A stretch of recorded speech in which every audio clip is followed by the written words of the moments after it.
হে আল্লাহ, আপনি আমাকে সৃষ্টি করেছেন আগুন দিয়ে। জিনদেরকে কি দিয়ে সৃষ্টি করা হয়েছে? আগুন দিয়ে। ফেরেশতাদেরকে কি দিয়ে? নূর দিয়ে। তাহলে এখানে প্রমাণ হলো যে ইবলিস কিন্তু ফেরেশতা নয়।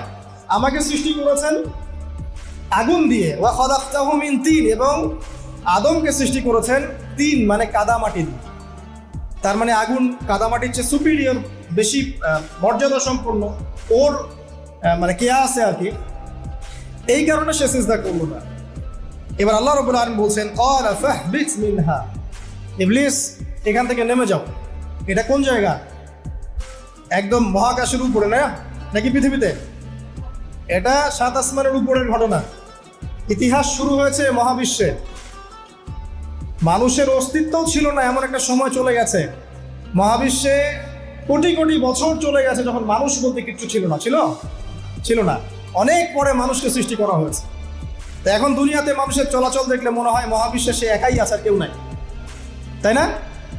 আচ্ছা, এটা দলিল কোরআনে আছে। সূরা দাহার 1 নম্বর আয়াত পড়ে দেখবেন, হাল আতা আলাল ইনসানি হাইনুম মিনাদ দাহরি লাম ইয়াকুন শাইআন মাযকুরা। আল্লাহ পাক বলছেন, মানুষের উপরে এমন সময় চলে গেছে যে মানুষ কোনো আলোচ্য বিষয় ছিল না, উল্লেখযোগ্য কোনো বিষয় ছিল না।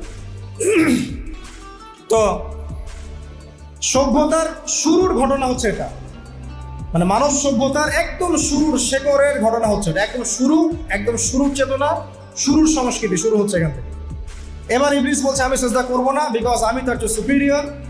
আপনি তাকে সৃষ্টি করেছেন মাটি দিয়ে, আমাকে সৃষ্টি করেছেন আগুন দিয়ে, আমি তাকে সিজদা করবো না। সে আল্লাহ পাকের আদেশ লঙ্ঘনই করলো না, বরং আল্লাহকে উল্টা একটা যুক্তি দেখালো যে আপনি ভুল, আমি ঠিক। নাউযুবিল্লাহ। আপনি আমাকে আদমকে সিজদা করতে বলছেন, এটাই ভুল, বরং উচিত হচ্ছে ও আমাকে সিজদা করবে। নাউযুবিল্লাহ। তো সে কিন্তু আবা ওয়াস্তাকবারা, সে উদ্ধত হলো এবং অহংকারও প্রদর্শন করলো। আল্লাহ পাক বলছেন, ক্বালা ফাহবিত মিনহা, এখন এখান থেকে নেমে যাও। এই জান্নাতি বলেন আর ওই ঊর্ধ্ব জগতই বলেন, সেখান থেকে তোমরা নেমে যাও, তুমি নেমে যাও। ফামা ইয়াকুনু লাকা আন তাতাকাব্বারা ফিহা, এখানে দাঁড়িয়ে তুমি অহংকার করবে এই অধিকার তোমাকে দেওয়া হয় নাই। সোজা কথা, আল্লাহ পাক বলছেন এখানে দাঁড়িয়ে তুমি অহংকার করবে এই অধিকার তোমাকে দেওয়া হয়নি। আল্লাহ পাক অহংকারীকে পছন্দ করেন না। অহংকারীদেরকে আল্লাহ পাক কিয়ামতের মাঠে পিঁপড়ার মতো উঠাবেন। তাদের আকৃতি মানুষের সমান হবে না, ছোট ছোট কালো পিঁপড়ার মতো হবে, এবং অন্ধকার ওদেরকে ঢেকে নিবে। তো আমাদের মনে যাদের অহংকার আছে, আল্লাহর রাস্তায় অহংকার ছেড়ে দেই। অহংকার ইলমেরও থাকতে পারে।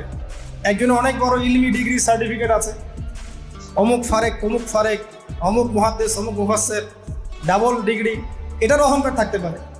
ঠিক আছে?